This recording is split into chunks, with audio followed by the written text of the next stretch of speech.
नमस्कार, आदाब, सत श्री अकाल। मैं हूं आपका दोस्त होस्ट एजुकेटर अविनाश सर। तो आज हम लोग बात करने वाले हैं आज के करंट अफेयर्स के बारे में।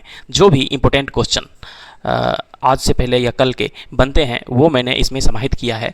आप अगर सिविल सर्विसेज या फिर एसएससी या फिर रेलवेज की प्रिपरेशन करते हैं तो आपके लिए ये करंट अफेयर काफ़ी उपयोगी हो सकता है। ठीक है, तो आज है 24 अगस्त 2025 और आज हम बात करेंगे आज के करंट अफेयर्स के बारे में। दिन है रविवार। ठीक है, मेरे चैनल को सब्सक्राइब कर लेना है और लाइक करना है, वीडियो को लाइक करना है, मेरे चैनल को सब्सक्राइब कर लेना है। ओके, तो चलते हैं पहले प्रश्न पे। पहला प्रश्न है आपका, आज का पहला प्रश्न है कि इसरो का सबसे भारी rocket lunar module launch vehicle कब तक तैयार हो जाएगा? तो इसका सही जवाब है 2035 तक। ठीक है, तो इसरो का सबसे भारी rocket lunar module launch vehicle LMLV कब तक तैयार होगा? तो 2035 तक ये तैयार हो जाएगा। ठीक है, तो इसके बारे में थोड़ा सा इसकी विशेषताओं के बारे में बात कर लेते हैं। विशेषताएं, तो यह जो है नेक्स्ट जनरेशन लॉन्च व्हीकल जो हमारा NGLV का उन्नत संस्करण होगा। NGLV next generation launching vehicle का NGLV का उन्नत संस्करण होगा जो 2035 तक बनकर के तैयार होगा। तो इस लॉन्च व्हीकल की ऊंचाई जो है लगभग 40 मंजिल इमारत जितनी होगी। इसका उद्देश्य क्या है? इसे चंद्र मिशन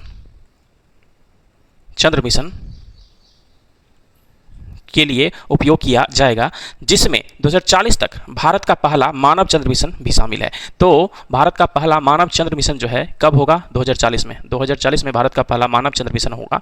तो उसका लॉन्चिंग जो है इससे किया जाएगा। तो यह जो है 3 चरण वाला यान है, 3 इंजन है इसमें। ठीक है, 3 लेवल का है। तो पहला 2 जो द्रव प्रणोदक पे डिपेंडेंट है, और तीसरा जो है क्रायोजेनिक इंजन है। क्रायोजेनिक प्रणोदक का इस्तेमाल यहाँ पे किया जाएगा। तीसरा लेवल जो है क्रायोजेनिक, और पहला 2 जो है आपका लिक्विड इंजन है।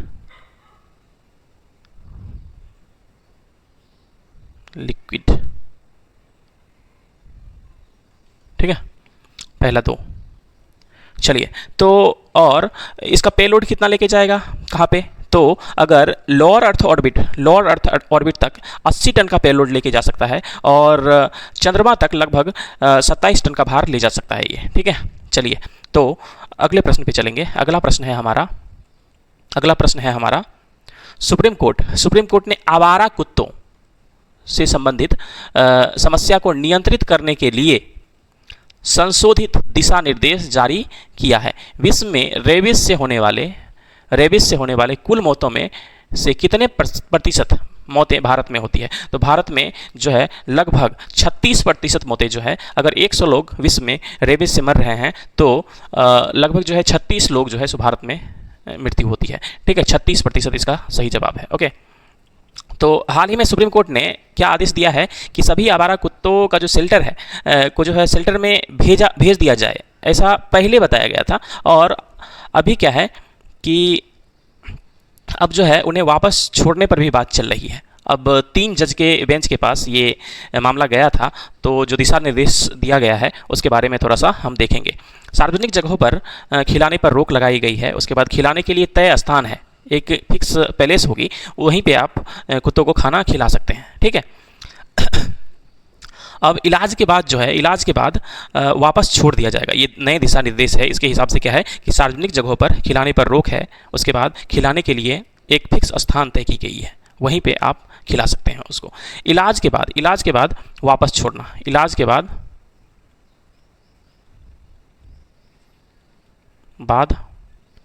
वापस जहाँ था वहीं पे छोड़ दिया जाता है।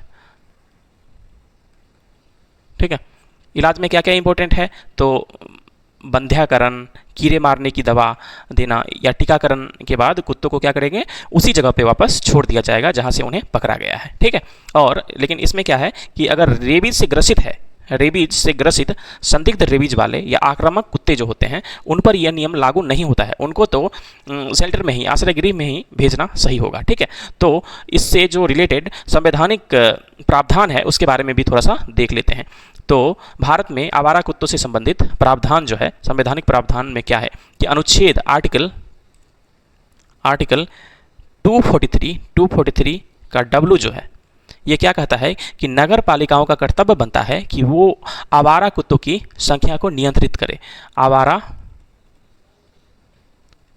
कुत्तों की संख्या को नियंत्रित करना है। कौन करेगा नियंत्रित? तो नगर पालिका का कर्तव्य है नियंत्रित करना। ओके, उसके बाद अनुच्छेद 51, आर्टिकल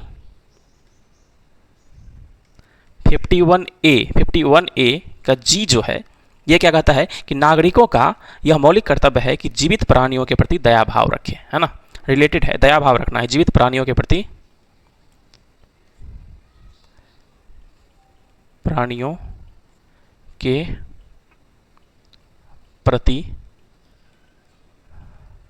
दया भाव रखना है। ठीक है, आर्टिकल 51A क्लॉज जी में ऐसा कहा गया है। और कई सारे कानून भी है, जैसे कि पशु जन्म नियंत्रण नियम 2023 लाया गया था।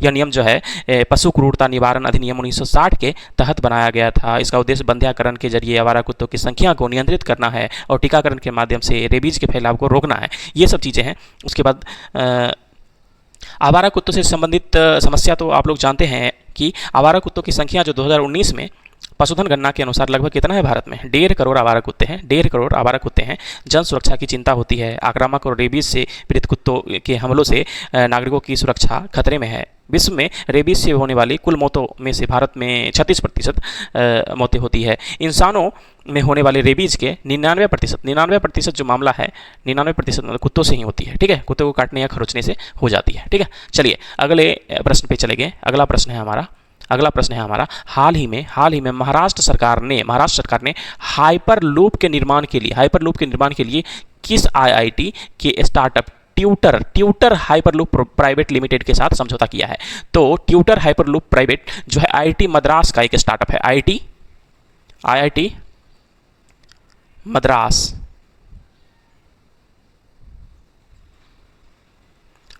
मद्रास का एक स्टार्टअप है ट्यूटर हाइपरलूप प्राइवेट लिमिटेड। तो इसके साथ आईआईटी मद्रास के साथ महाराष्ट्र सरकार ने क्या किया है? टाई अप किया है, समझौता किया है। किस चीज़ के लिए? कि इसको डेवलप करने के लिए। किसको डेवलप करने के लिए? ये हाइपरलूप के निर्माण के लिए समझौता किया है। तो कहाँ से कहाँ तक बनाई जाएगी? नवी मुंबई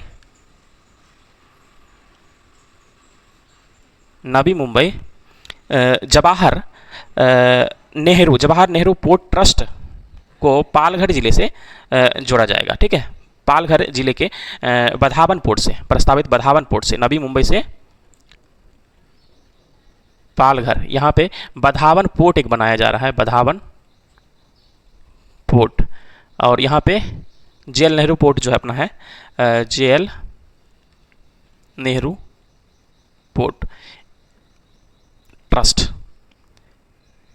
इन दोनों को जोड़ने का काम चल रहा है हाइपरलूप के माध्यम से। हाइपरलूप की बात आई है तो हाइपरलूप के बारे में भी जानना जरूरी है। ये क्या होगा कि एक हाइपर ट्यूब होगा, एक ट्यूब बनाया जाएगा। जैसे मेट्रो देखते हैं ना, ये मेट्रो का जो है रोड हो गया, है ना, इसके ऊपर क्या होगा? एक ट्यूब बनाया जाएगा और इस ट्यूब के अंदर जो है हाइपरलूप ट्रेन चलेगी। ठीक है, हाइपरलूप ट्रेन चलेगी, सतह से थोड़ा ऊपर चलेगी, ये सतह से थोड़ा ऊपर चलेगी। ठीक है, इसके अंदर में है। ओके, तो इसमें बैटरियाँ होगी, यहाँ पे कहीं बैटरी लगा दो आप, सीटें होंगी यहाँ पे। ठीक है, ये आपका जो है मोटर और जनरेटर इस तरफ ले लो, मोटर और जनरेटर, है ना। तो परिवहन व्हीकल इस तरफ ले लो, ये परिवहन व्हीकल जो इंजन रहेगा आगे में वो। ठीक है, ये सब चीज़ें होंगी। तो ये काम कैसे करेगा, हाइपरलूप कैसे काम करता है? तो इसके प्रमुख घटकों में जो शामिल है, steel tubes, pressurised capsules, air flow के लिए कंप्रेसर, एयर बेयरिंग। ये जो हाइपरलूप में ये आपका ट्यूब है, इसमें बहुत कम प्रेशर होता है और हवा का दबाव इसमें बहुत कम होता है, जिससे ये गाड़ी जो होगी वो स्पीड पकड़ेगी तो हवा का प्रतिरोध बहुत कम होगा, है ना। लाभ क्या है? अति उच्च गति होगी, 25 मिनट में मुंबई से पुणे तक जा सकते हो। ऊर्जा दक्षता होगी, संभावित रूप से कार्बन मुक्त होगी ये, है ना। शोर में कमी होगी और लॉजिस्टिक्स जो सामान एक जगह से दूसरी जगह लेके जाते हैं तो वो लेके जा सकते हैं आसानी से, कम समय में, है ना। तो यह जो है मूल रूप से मैग्नेटिक लेविटेशन मैगलेव जो है मैग्नेटिक लेविटेशन प्रणाली है, जिसमें पॉड्स कम दबाव वाली ट्यूब के जरिए अल्ट्रा हाई स्पीड से यात्रा करती है। लगभग 1200 किलोमीटर प्रति घंटा की सैद्धांतिक गति है इसकी। लीनियर इंडक्शन मोटर की लगभग 1200 किलोमीटर पर आवर की गति से चलने का क्षमता रखता है ये।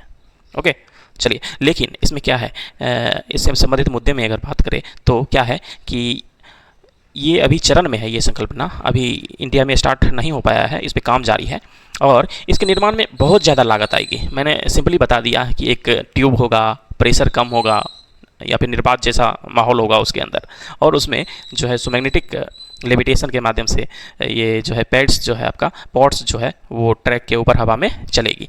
लेकिन ये बहुत महंगा है, लगभग 1 मील के लिए 25 से 27 मिलियन डॉलर की आवश्यकता होगी इसमें। ठीक है, चलिए, तो हमने देखा हाइपर लूप के निर्माण के लिए महाराष्ट्र ने आईआईटी मद्रास के साथ जो है टाई अप किया है, समझौता किया है। ठीक है, अगले प्रश्न पे चलेंगे। अगला प्रश्न है हाल ही में कौन सा टाइगर रिजर्व अब भारत का दूसरा सबसे बड़ा टाइगर रिजर्व बन गया है? भारत का दूसरा सबसे बड़ा टाइगर रिजर्व कौन सा टाइगर रिजर्व बना है? तो इसका सही जवाब है सुंदरबन टाइगर रिजर्व। क्या है? Sundarban tiger reserve. ठीक है, सुंदरबन टाइगर रिजर्व जो है अभी जो भारत में टाइगर रिजर्व है कितने हैं? लगभग 58 है, 58 है ना। 58 में से आपका पहले स्थान पे कौन सा है? तो आंध्र प्रदेश का जो नागार्जुन सागर श्रीशैलम टाइगर रिजर्व है, श्रीशैलम टाइगर रिजर्व है, ये जो है पहले स्थान पे है। दूसरे स्थान पे अब कौन हो गया है? दूसरे स्थान पे सुंदरबन हो गया है, सुंदरबन टाइगर रिजर्व हो गया है। क्यों हुआ है, कैसे हुआ है, इसके बारे में अभी देखेंगे। ठीक है, तो चलिए, अभी जो है केंद्रीय पर्यावरण, वन और जलवायु परिवर्तन मंत्री के नेतृत्व में राष्ट्रीय वन्यजीव बोर्ड पैनल ने राष्ट्रीय वन्यजीव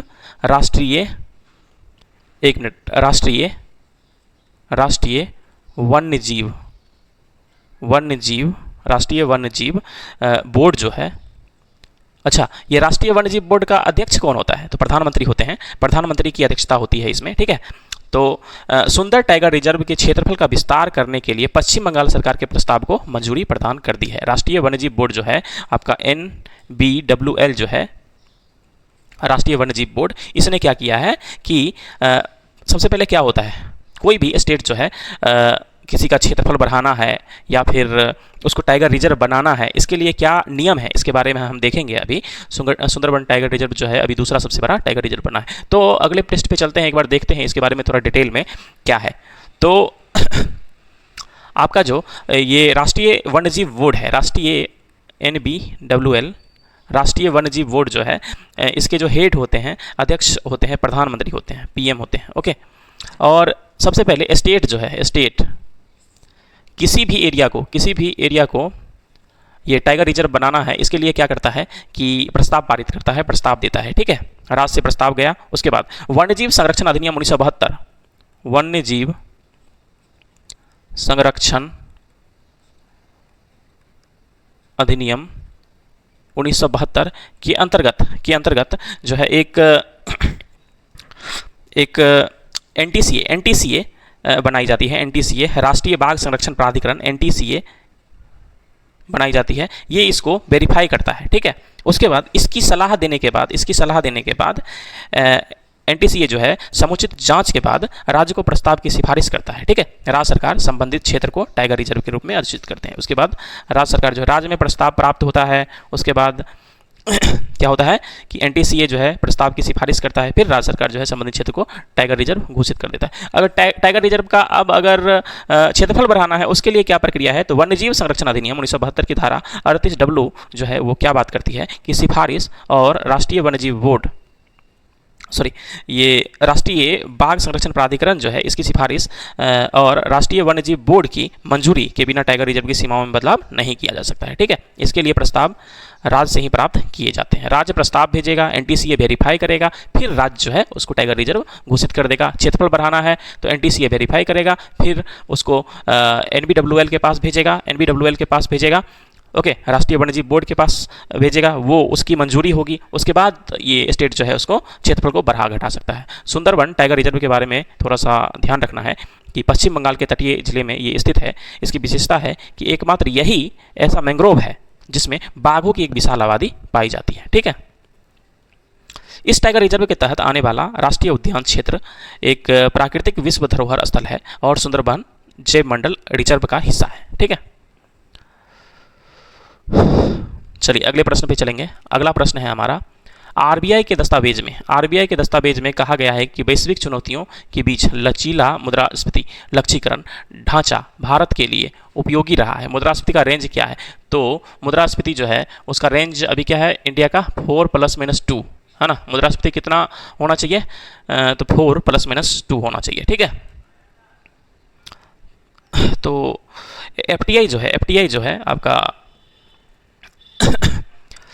मुद्रास्फीति लचीला फ्लेक्सिबल इन्फ्लेशन टारगेटिंग जो है ये हर 5 वर्ष में इसकी समीक्षा की जाती है। एफटीआई जो है इसकी ढांचा मई 2016 में आरबीआई अधिनियम 1934 के संशोधन के माध्यम से स्थापित किया गया था। इसका उद्देश्य क्या है? कीमतों में स्थिरता बनाए रखना है। तो मुद्रास्फीति की बात आई तो मुद्रास्फीति क्या होता है? जो कीमत जो अनावश्यक रूप से कीमतें जो बढ़ती चली जाती है उसी को इन्फ्लेशन कह देते हैं हम। वस्तुओं की कीमत जो बढ़ती चली जाती है तो इसको हम टारगेट करते हैं। कीमत बढ़ेगा तो कितना बढ़ेगा? 4% ±2% कीमत बढ़े तो सही है, क्योंकि ये मुद्रास्फीति भी जरूरी, इन्फ्लेशन भी जरूरी है। एक टारगेटेड इन्फ्लेशन जरूरी है एक अर्थव्यवस्था के लिए। कैसे जरूरी है कि आप देखेंगे कि कोई भी कंपनी प्रोडक्शन करती है, उत्पाद करती है, तो उसको फ़ायदा चाहिए, तो इतना का फ़ायदा तो मिलना ही चाहिए, है ना। ओके, तो और भी कई सारे कारण होते हैं। ये मुद्रास्फीति जो है कई कारणों से, जैसे स्ट्रक्चरल कारण से बढ़ती है या फिर डिमांड के कारण से या सप्लाई के कारण से मुद्रास्फीति, ये सब कारण होते हैं इसके बढ़ने घटने के। ठीक है, तो चलिए अगले प्रश्न पे चलेंगे। अगला प्रश्न है integrated food security phase classification ने कहाँ अकाल की पुष्टि की है? Integrated food security phase classification IPC ने कहाँ अकाल की पुष्टि की है? तो गाजा में। Integrated food security phase classification ने गाजा में अकाल की पुष्टि की है। गाजा में लगभग 50 लाख से अधिक लोग अकाल की चपेट में फंसे हुए हैं, जहां भीषण भुखमरी और चरम कुपोषण का संकट मौजूद है। ठीक है, ऐसा integrated food security phase classification ने कहा है। अब आईपीसी के बारे में थोड़ा सा देख लेते हैं। आईपीसी क्या है? तो आईपीसी जो है एक मानकीकृत अंतर्राष्ट्रीय टूल है। इसका उपयोग किसी देश या क्षेत्र में खाद्य संकट की गंभीरता को मापने के लिए किया जाता है। खाद्य संकट की गंभीरता कहाँ पे है, इसका उपयोग करके हम मापते हैं। ठीक है, इसका उपयोग ये जो है सो मापता है वहाँ पे। ठीक है, इसकी स्थापना 2004 में की गई। 2004 कहाँ? सोमालिया। ठीक है, सोमालिया। Okay, Somalia. आईपीसी की स्थापना जो है 2004 में food security and nutrition analysis unit के द्वारा जो है की गई थी। इसे सोमालिया में संयुक्त राष्ट्र खाद्य एवं कृषि संगठन FAO द्वारा प्रबंधित किया जाता है। ठीक है, 21 साझेदार संगठन की अभिनव पहल है जिसमें UN की एजेंसियां और अंतर्राष्ट्रीय NGOs शामिल हैं। ओके, तो इसका जो संचालन संरचना है 2 स्तर पे ये काम करती है। आईपीसी उच्च स्तरीय कार्यकारी समिति और आईपीसी ग्लोबल स्टीयरिंग कमेटी। ठीक है, जो आपको ये सब जो है आपके लिए इंपॉर्टेंट है। ठीक है, आपके एग्जामिनेशन पर्सपेक्टिव से ये सब इंपॉर्टेंट है, आपको जानना है, क्योंकि सिविल सर्विसेज में अभी क्या देखा जा रहा है, स्टेट पीसीएस वगैरह तो डाटा पे फोकस करता है, और आपका जो यूपीएससी जो है वो क्या करता है, डीप से क्वेश्चन पूछता है। तो थोड़ा बहुत डीप जानना जरूरी है ना। चलिए, वो ज़्यादा भी नहीं होना चाहिए, इसीलिए मैं इस तरह का प्रोग्राम लेकर के आया हूँ आपके लिए। ठीक है, चलिए अगले प्रश्न पे चलेंगे। अगला प्रश्न है हमारा, ये 1 लाइनर है, जो एसएससी वगैरह या फिर आपको जो 1 डे एग्जामिनेशन होते हैं उनके लिए इंपॉर्टेंट है। हाल ही में राष्ट्रीय अंतरिक्ष दिवस कब मनाया गया है? तो 23 अगस्त। एसएससी, रेलवे, बैंकिंग, इन सब में इनसे प्रश्न पूछे जा सकते हैं। हाल ही में राष्ट्रीय अंतरिक्ष दिवस कब मनाया गया है? तो 23 अगस्त को मनाया गया है। राष्ट्रीय अंतरिक्ष दिवस जो है कब मनाया गया है? 23 अगस्त को। अगला प्रश्न है, हाल ही में किस राज्य सरकार ने अपराधियों के लिए दंड के रूप में अस्पताल के वार्डों की सफाई और ओपीडी देखभाल सहित 16 सेवाएं शुरू की है? तमिलनाडु सरकार ने दंड के रूप में जो भी लोग अपराध करके दंड पाए हैं, ठीक है, तो उनको क्या है, अब इस काम में लगा दो। किसमें? तो अस्पताल में तुम वार्ड को साफ करो और ओपीडी को देखभाल करो। ठीक है, इस तरह की 16 सेवाएं जो है तमिलनाडु सरकार ने शुरू की है।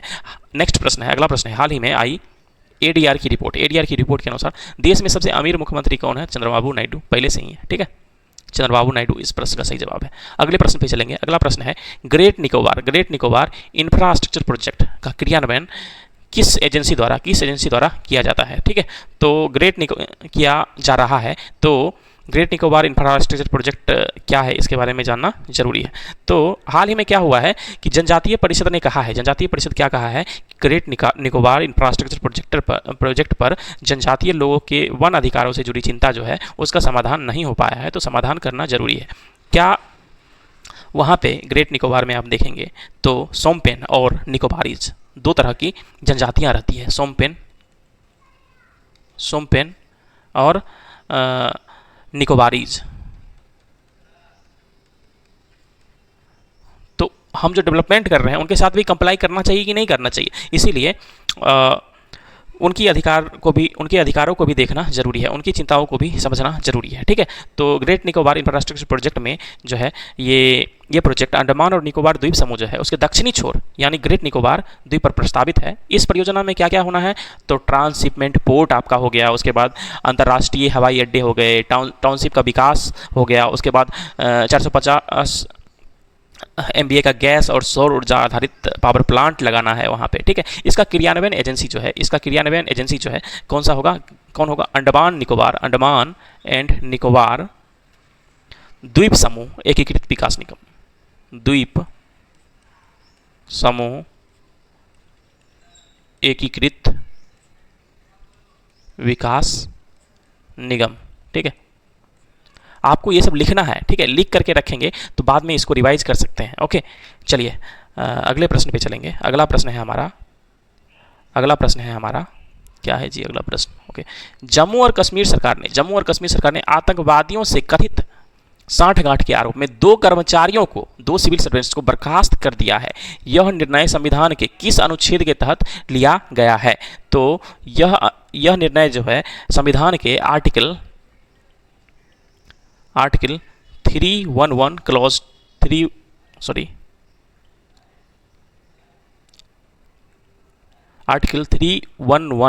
क्लॉज 2 क्लॉज C के तहत लिया गया है, ठीक है। तो अनुच्छेद 311 क्या है? 311 क्या है? अनुच्छेद 311 में जो है बर्खास्तगी या पद से हटाने से संबंधित जो प्रावधान है, सिविल सेवा के अधिकारी जो है उनको पद से हटाने या बर्खास्त करने से रिलेटेड जो जानकारियां हैं वो दी गई है, ठीक है। 311 में 311 का एक कहता है कि सिविल सेवा के सदस्य को नियुक्ति करने वाले प्राधिकरण, नियुक्त कौन करता है? राष्ट्रपति करते हैं, है ना। तो नियुक्ति करने वाले प्राधिकरण से अधीनस्थ उससे नीचे वाले किसी भी प्राधिकरण द्वारा बर्खास्त नहीं किया जा सकता है, ठीक है, बर्खास्त नहीं किया जा सकता है। ओके, और अगर अगला आर्टिकल क्या है? 311 क्लॉज 2 ये क्या कहता है कि सिविल सेवा के किसी भी कर्मचारी को जांच, आरोपों की पूर्व सूचना और सुनवाई के उचित अवसर दिए बिना बर्खास्त या पद से हटाया नहीं जा सकता है। तो जांच बैठनी चाहिए, जांच बैठती है, उसके बाद उससे सुना भी जाता है, उनका क्या पर्सपेक्टिव है वो भी सुना जाता है, उसके बाद जो है ये काम किया जाता है। 311 का 2 ये बात करती है, ठीक है। चलिए अगले प्रश्न पे चलते हैं। अगला प्रश्न है हमारा, हाल ही में एशिया प्रशांत प्रसारण विकास संस्थान AIBD के कार्यकारी बोर्ड का अध्यक्ष किसे चुना गया? किस देश को चुना गया है? तो भारत को चुना गया, ठीक है। हाल ही में भारत को जो है एशिया प्रशांत प्रसारण विकास संस्थान के कार्यकारी बोर्ड का अध्यक्ष चुना गया है। तो एशिया प्रशांत प्रसारण विकास संस्थान क्या है ना? इसका अभी थाईलैंड में 23वां AIBD महासम्मेलन किया गया था। थाईलैंड में, कहाँ पे? थाईलैंड में AIBD का जो है 23वां महासम्मेलन किया गया था, ठीक है। तो AIBD में अभी जो है कार्यकारी बोर्ड का अध्यक्ष भारत को चुन लिया गया है। तो एशिया प्रशांत प्रसारण विकास संस्थान AIBD जो है इसकी स्थापना कब होती है? AIBD की स्थापना जो है यूनेस्को के तत्वावधान में 1977 में किया गया था। 1977 में किया गया था AIBD की स्थापना। और इसका सचिवालय कहाँ है? AIBD का सचिवालय कहाँ है? तो सचिवालय है कोलालमपुर में, मलेशिया, कोलालमपुर,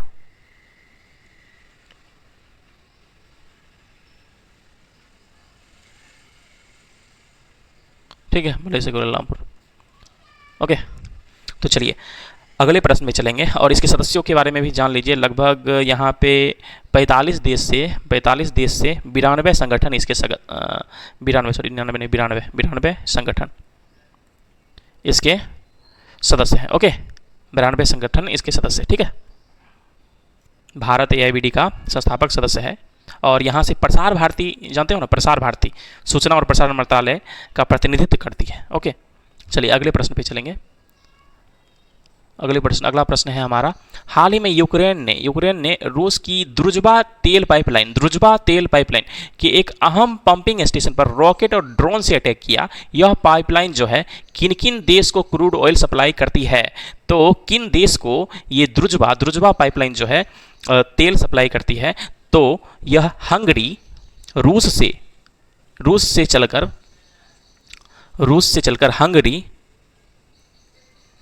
हंगरी और स्लोवाकिया को तेल सप्लाई करती है, क्रूड ऑयल की आपूर्ति करती है। तो जिसमें अभी यूक्रेन ने क्या किया है कि स्टेशन पर रॉकेट और ड्रोन से अटैक किया है, ठीक है।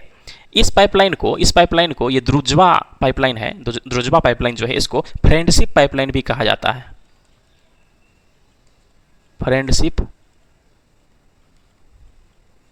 फ्रेंडशिप पाइपलाइन भी कहा जाता है। यह दुनिया के सबसे बड़े कच्चे तेल पाइपलाइन नेटवर्क में से एक है। इसकी लंबाई कितनी है? लगभग 5500 किलोमीटर इसकी लंबाई है, ठीक है। यह रूस, बेलारूस, उसके बाद और यूक्रेन होती हुई स्लोवाकिया और हंगरी तक क्रूड ऑयल का सप्लाई करती है। ओके, अगले प्रश्न पे चलेंगे। अगला प्रश्न है हमारा, हाल ही में कहाँ राष्ट्रीय बुनकर अधिवेशन शुरू हुआ है? तो ये इसका सही जवाब है रायपुर। हाल ही में रायपुर में जो राष्ट्रीय बुनकर अधिवेशन शुरू किया गया है, ठीक है। अगला प्रश्न है, international institute for management development की नवीनतम विश्व प्रतिस्पर्धात्मक रैंकिंग 2025 में कौन शीर्ष पर रहा है? तो स्विट्जरलैंड जो है शीर्ष पर रहा है। भारत का स्थान जो है 41वां है। पिछले वर्ष 2024 में 39वां था, जो अभी 2025 में 41वां हो गया है, लगभग 29 देशों में, ठीक है। अगला प्रश्न है, हाल ही में कहाँ भारतीय दूतावास ने हिंदी साहित्य उत्सव का आयोजन किया है? हाल ही में कहाँ भारतीय दूतावास ने हिंदी साहित्य उत्सव का आयोजन किया है? तो ये इसका सही जवाब है नेपाल में भारतीय दूतावास ने हिंदी साहित्य उत्सव का आयोजन किया है, ठीक है। अगले प्रश्न पे चलते हैं। अगला प्रश्न है हमारा, अर्जेंटीना और चिली के पास स्थित ड्रेक पैसेज, अर्जेंटीना और चिली के पास कौन सा पैसेज है? तो ये ड्रेक पैसेज है, में कितनी तीव्रता का भूकंप दर्ज किया गया है? लगभग 7.5 तीव्रता का भूकंप जो है यहाँ पे दर्ज किया गया है रिक्टर स्केल पे, ठीक है। तो ये ड्रेक पैसेज कहाँ है? ड्रेक पैसेज जो है, आप जो अंटार्कटिका ये जो आपका क्या बोलते हैं, दक्षिण अमेरिका है ना, दक्षिण अमेरिका है, ठीक है। यहाँ पे अंटार्कटिका है, ठीक है। तो इसी पैसेज को जो है ड्रेक पैसेज कहते हैं। क्या कहते हैं? पहले यहाँ से जो है सो ट्रांसपोर्टेशन वगैरह होता है। ये पनामा नहर यहाँ पे जो है इसके ओपन होने के बाद यहाँ से ट्रांसपोर्टेशन बंद हो गया लगभग, और बहुत कम होता है। यहाँ पे आपको ये जो है इसको क्या बोलते हैं? केप हॉर्न, ठीक है। तो आपका जो ड्रेक पैसेज है ये कहाँ पे स्थित है? ये दक्षिण अमेरिका के दक्षिणतम पॉइंट बिंदु जो कैप हॉर्न है और अंटार्कटिक प्रायद्वीप का जो उत्तर में स्थित साउथ शेटलैंड आइसलैंड है। साउथ शेटलैंड ये जो है साउथ शेटलैंड आइसलैंड है, इसके बीच में ये ड्रेक पैसेज जो है, ठीक है। पहले 1914 के आसपास इसमें व्यापार वगैरह होता था, ठीक है। बहुत ज़्यादा चुनौतियां हैं नाविकों के लिए वहाँ पे, अगर व्यापार करने के लिए जाती है तो क्या है, समुद्री तूफान वहाँ पे बहुत ज़्यादा आते हैं, उसके बाद बर्फीला क्षेत्र है। ओके, अगला प्रश्न है, अगले प्रश्न पे चलेंगे अब। अगला प्रश्न है आपका, भारत अपनी पाँचवीं पीढ़ी के लड़ाकू विमान एडवांस मीडियम कॉम्बैट एयरक्राफ्ट कार्यक्रम के लिए किस फ्रांसीसी एयर स्पेस कंपनी के साथ समझौता किया है? किस फ्रांसीसी एयर स्पेस कंपनी के साथ समझौता किया है? तो भारत ने हाल ही में फ्रांस की कंपनी सेफ्रॉन के साथ मिलकर एडवांस जेट इंजन का निर्माण करने का फैसला किया, ठीक है। सेफ्रॉन, कंपनी का नाम क्या है? सेफ्रॉन। ठीक है, डिटेल में देखना है। ये जो है AMCA क्या है, AMCA के बारे में थोड़ा सा बात कर लेते हैं। Advanced medium combat aircraft, AMCA।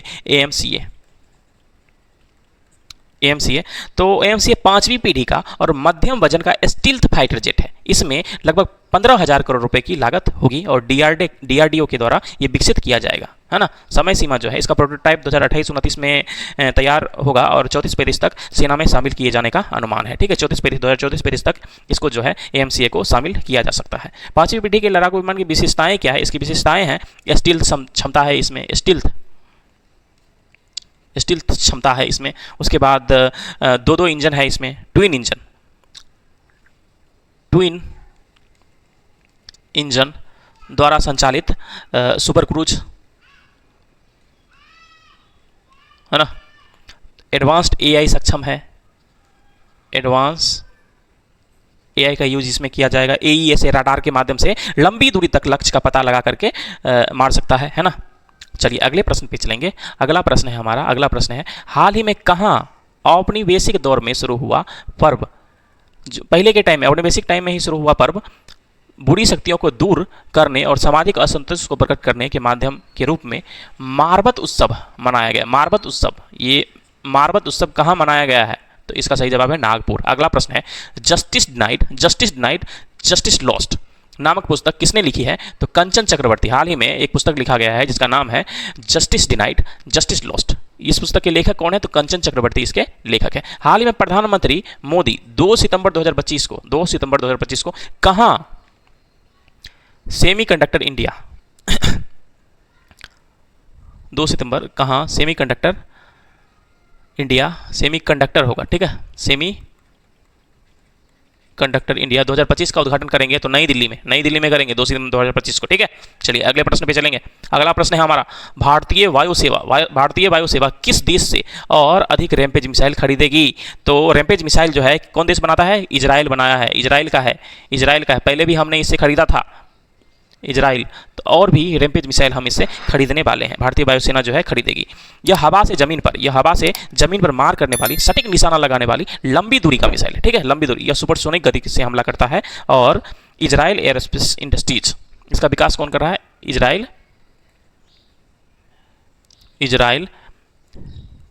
Aerospace industries के द्वारा इसका विकास किया जा रहा है। ठीक है, किया जाता है। अगले प्रश्न पे चलेंगे। अगला प्रश्न है हमारा किस देश में इस गर्मी के दौरान केवल 2 सप्ताह में अगस्त की शुरुआती हीट वेव के दौरान लगभग 3.5 लाख हेक्टेयर वन क्षेत्र जल गए? तो इसका जवाब है स्पेन में इस गर्मी के दौरान जो है भीषण वराग्नि की घटना दर्ज की गई है। ठीक है, स्पेन में। इसका सही जवाब क्या है? स्पेन की राजधानी कहाँ है? मैड्रिड। स्पेन की राजधानी कहाँ है? मैड्रिड है, मैड्रिड। ओके, और यहाँ पे जो है ऐसा हुआ है कि 3.5 लाख हेक्टेयर वन क्षेत्र जो है जल गए हैं। स्पेन आइबेरियन प्रायद्वीप, इसके अवस्थिति के बारे में थोड़ा देख लेते हैं। तो दक्षिण पश्चिम यूरोप में बसा हुआ है, आपको मालूम है, दक्षिण पश्चिम यूरोप में बसा हुआ है। यहाँ के पर्वतों की बात करें तो कौन कौन सा? सिस्टेमा सेंट्रल और मोंटेस डी टोलेडो पहाड़ी क्षेत्र, 2 प्रमुख पहाड़ी क्षेत्र यहाँ की जो है कौन कौन सा है? सिस्टेमा सेंट्रल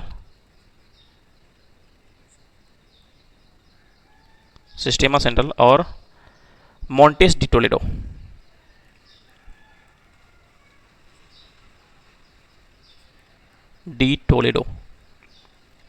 ठीक है, वहीं अगर सीमा की बात करें तो इसकी सीमा उत्तर पूर्व में फ्रांस और अंडोरा से, पश्चिम में पुर्तगाल से और दक्षिण में जिब्राल्टर से, यूनाइटेड किंगडम से लगती है।